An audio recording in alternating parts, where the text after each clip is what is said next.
All right, look what we've got here. Some of you may know exactly what this is, and some of you may be wondering, what the heck is this? So this is a Coleman 519 heater, and they weren't produced for a very long time. They're only made in Canada, and they're really neat. It is a very cool little heater, and as a result, they're really quite rare, and they are rather expensive on eBay if you look out there, if you find them on the used market. This one's been kind of sitting on my shelf here a little bit, so it's a little dusty, but nonetheless, it's really pretty cool. The generators are not available for them anymore, so if you actually do find one, expect to pay upwards of $50 to $60 for the generator if you can find it. They have the typical Canadian Easy Light system on them, which is run with O-rings that eventually fail, and but are actually not too hard to replace. The interesting thing about this design here is the way it's constructed, is that this, when the fount is pressurized and the valve is off, there is always pressure on that O-ring inside here.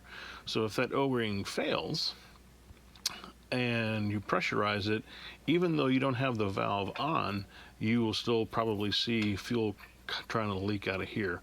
So that's usually what you'll see if there's going to be a failure with this one. It'll be this O-ring that'll fail just underneath the cap. Now, when you replace it, all you got to do is take the screw off, pull this end off. I'm trying to remember.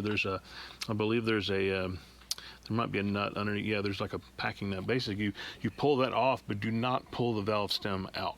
If you pull the valve stem out, then you'll have to pull this entire valve assembly out of the fount, because what happens is that the fuel air rod will pop up into place, and there's no way to pull it down unless you have the valve out. So generally speaking, the only one that needs to be replaced is the one that's on the end here, and if it won't shut off, then you got to replace the one that's inside, and then yeah, you'll have to pull the stem. But at any rate, when I got this one, it did have a bad O-ring here, which I replaced, and so I got that running. But we picked this one up when I was overseas, and actually I bought this one, we were living in the UK, so I got a really good deal on it. I couldn't believe how good it was. But yeah, so this one is in really nice shape. This is a January 1982 version. So, and you can see the bottom of this is just, barely has any wear on it at all. There's barely any wear on it anywhere, other than the fact that the little radar dish here is a little bit beat up. So that's the only thing that's wrong with it. So what we're gonna do today, since we're getting into the winter months here, and not so much winter here, although it is a gorgeous, beautiful day outside today. It is 66 degrees in the shop. It feels fantastic. The air is nice and dry, and just severe clear in all directions here. So that's really nice. But the rest of you, as the winter months come on, it's like people start thinking about heaters. So I figured, what better to do than do a light up on a heater that is probably rare, and there's really very few videos of these things on eBay. Anyway, so we need to get a little bit of fuel in this thing, because there is none in there. So we will do that real quick. You can even see that in the filler, it's gotten so little use, the overspray paint is still on there. So I think most of the wear that's on here has been shelf wear, or maybe it was like one camping trip and they just beat it all to heck, because at the time, nobody really thought too much about these. So it probably wasn't that big of a deal. Let's see, I'm trying to look what it's 3,000 BTU an hour heater here, so it's not really all that powerful. It's a good one-person heater. The heat that comes out of it is definitely very directional coming out of this beam. These are really sought after for ice fishing, because they will direct the heat right at you, and that way it actually aims the heat at you rather than relying on radiation. It is more of a, what is it, yeah, this is radiation as opposed to like radiant or convection. So anyway, I'll get this thing filled up here.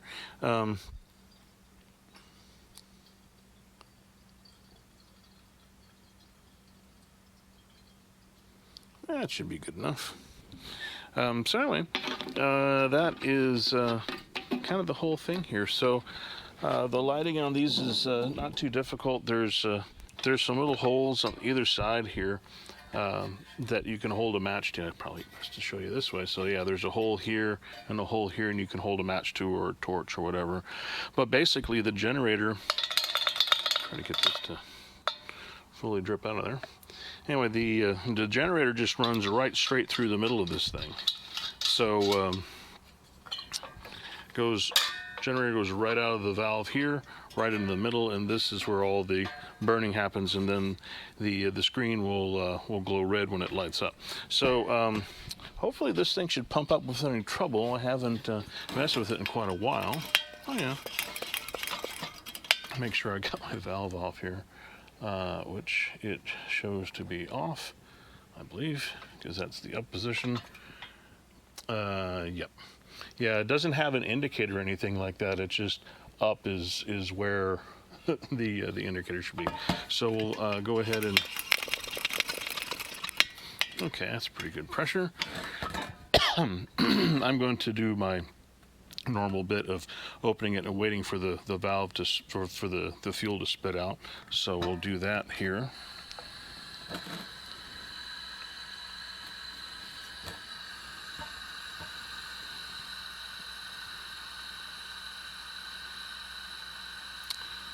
Takes a little while.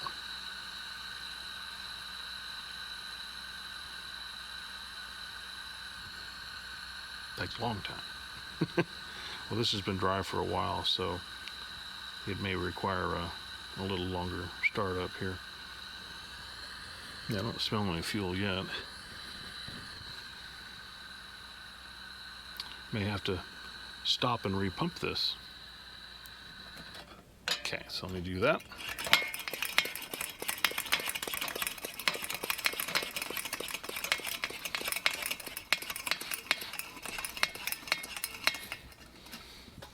Try again.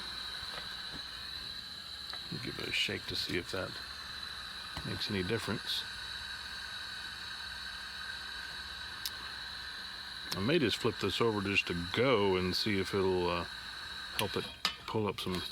There it goes. There it goes. Okay. So sometimes when these lanterns sit for a while, you need to open them up full and back, and then it goes just fine. So yeah, this should be good.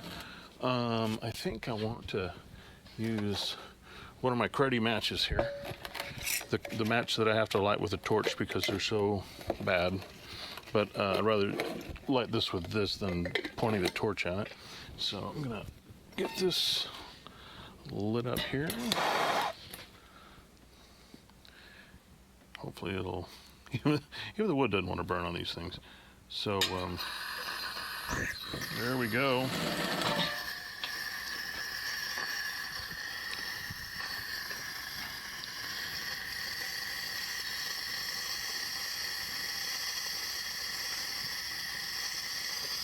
It's got a little bit of fuel that kind of leaked out the bottom, so it's sucking fire into itself. So once that burns out, then we'll probably see it running a little better. There we go.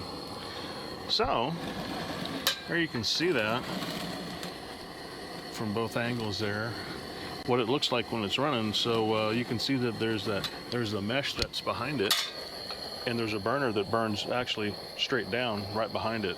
And this is it on, okay, so that's on high. We'll put it on low.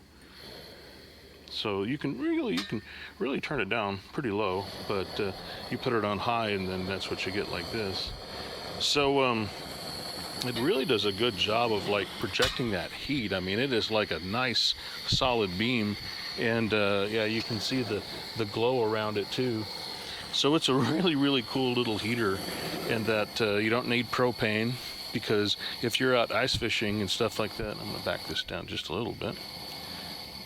If you're out there ice fishing, it can get cold enough that the propane doesn't really want to deliver, especially if you have a large demand for propane flow, so the bottle can kind of freeze up and they may not work as well when you get down to the lower temperatures.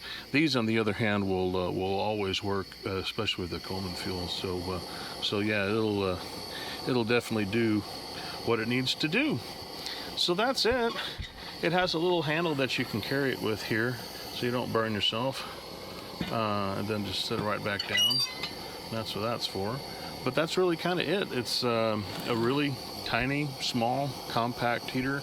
Like I said, it's a one-person heater. If you have two people here, you're just going to have one leg of each person's going to be warm if you're aiming it in between the middle of them, because like I said, it is really, really directional. But for one person, it's pretty awesome. So anyway, if you do happen to run across one of these and get a good deal on it, pick it up, because it's pretty neat. But do be aware that finding generators for these things are probably almost impossible. And but other than that, they're fantastic. So if you get one that's working and you can clean the generator out and maintain it, you know, you can keep this thing running for a very, very long time. But anyway, that is the whole story behind the Coleman 519, and one of my favorites. This was kind of like one of my grail heaters, as it were, when I was looking for one. So when I finally got it, I was really happy to have one. So it's pretty cool. Great for sitting out on the porch on a cool evening, just to provide a little supplemental heat, and it works great for that. Anyway, that's it. So until next time, keep them lit.